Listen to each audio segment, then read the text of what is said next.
25 जैन को Indian government ने Pakistan government को एक नोटिस भेजा कि इंडिया को इंडस वाटर ट्रीटी में कुछ मॉडिफिकेशन चाहिए। इस नोटिस के बारे में जानने से पहले हम इंडस वाटर ट्रीटी क्या है उसकी हिस्ट्री जान लेते हैं। इंडस रिवर की शुरुआत तिब्बत से होती है और कश्मीर के थ्रू वो पाकिस्तान में एंटर करती है। इंडस रिवर में टोटल 6 नदियाँ हैं, इंडस, झेलम, चेनाब, सतलज, बियास और रावी।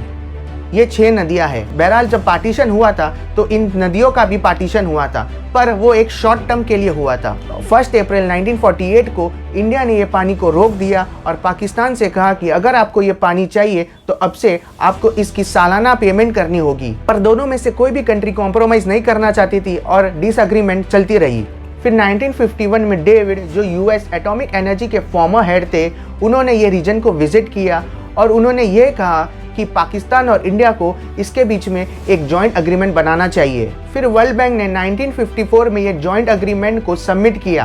फिर तकरीबन 6 साल के बाद हमारे प्राइम मिनिस्टर जवाहरलाल नेहरू और पाकिस्तान के प्रेसिडेंट अयूब खान ने ये ट्रीटी को साइन किया सितंबर 1960 में। इस ट्रीटी के बाद पाकिस्तान को बहुत फ़ायदा हुआ क्योंकि 78% ऑफ वाटर पाकिस्तान को मिल गया और 22% इंडिया को मिला। इस ट्रीटी में टोटल 6 नदियाँ हैं। 3 नदियाँ पाकिस्तान को दी गई और 3 नदियाँ भारत को दी गई। इंडस वाटर ट्रीटी में 2 हिस्से बनाए गए, eastern reverse and western rivers. Eastern reverse में सतलज, बियास और रावी है, जिसका कंट्रोल इंडिया के पास आ गया, और वेस्टर्न रिवर्स में इंडस, झेलम और चेनाब का कंट्रोल पाकिस्तान के पास था। फिर ऐसा क्या किया पाकिस्तान ने जिसे इंडिया को अभी पाकिस्तान को नोटिस भेजना पड़ा? इंडियन गवर्नमेंट ने जम्मू एंड कश्मीर में 2 बड़े डैम्स बनाने की तैयारी की, किशनगंगा हाइड्रो पावर प्रोजेक्ट और राटले हाइड्रो पावर प्रोजेक्ट। ये दोनों डैम की शुरुआत तब हुई थी जब इंडिया के प्राइम मिनिस्टर मनमोहन सिंह थे। किशनगंगा डैम 2007 में शुरू हुआ था और 2018 में इसकी इनॉग्रेशन हो गई थी।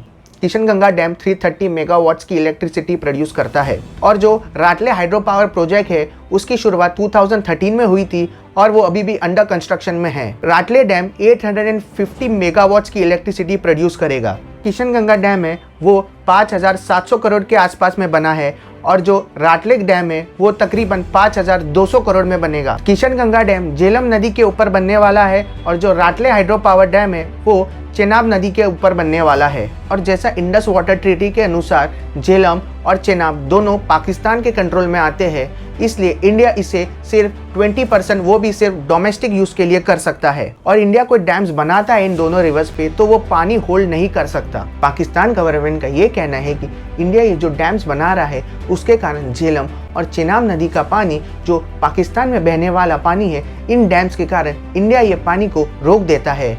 तो इंडियन गवर्नमेंट ने पाकिस्तान की गवर्नमेंट से कहा कि अगर आपको कोई दिक्कत हो रही है इन डैम से तो आप एक न्यूट्रल एक्सपर्ट को बुला के सोल्यूशन बताएं। 2015 में पाकिस्तान ने वर्ल्ड बैंक को एक न्यूट्रल एक्सपर्ट अपॉइंट करने की रिक्वेस्ट की। न्यूट्रल एक्सपर्ट वो है जो दोनों की प्रॉब्लम सुनेगा और एक सोल्यूशन बताएगा। पर 2016 में पाकिस्तान ने वर्ल्ड बैंक को कोर्ट ऑफ आर्बिट्रेशन की रिक्वेस्ट की। कोर्ट ऑफ आर्बिट्रेशन का मतलब ये है दोनों कंट्रीज को कोर्ट के हिसाब से चलना पड़ेगा या तो उनके रूल्स फॉलो करने पड़ेंगे। पर 2016 में वर्ल्ड बैंक ने दोनों कंट्रीज से ये कहा कि आप लोग क्या कर रहे हैं और ये प्रोसेस को रोक दिया।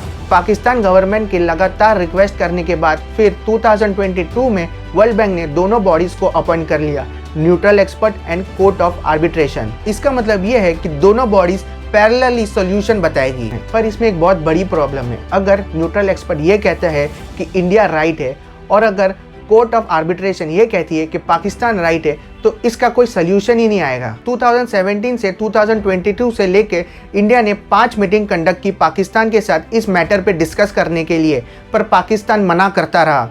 इसलिए इंडिया को एंड में जाके ये मॉडिफिकेशन की रिक्वेस्ट करनी पड़ी। इंडस वाटर ट्रीटी के आर्टिकल 9 में लिखा हुआ है कि अगर कोई इशू न्यूट्रल एक्सपर्ट के पास है तो वो इशू कोर्ट ऑफ आर्बिट्रेशन के पास नहीं जा सकता। पर पाकिस्तान ने तो दोनों बॉडीज को अपॉइंट करने की रिक्वेस्ट की थी, neutral expert and court of arbitration, और वर्ल्ड बैंक ने भी दोनों को एक साथ अपॉइंट कर लिया। इसका मतलब ये है कि Pakistan government and world bank दोनों बेसलेस पॉलिटिक्स कर रहे हैं क्योंकि वो दोनों खुद ही ट्रीटी का वायलेशन कर रहे हैं।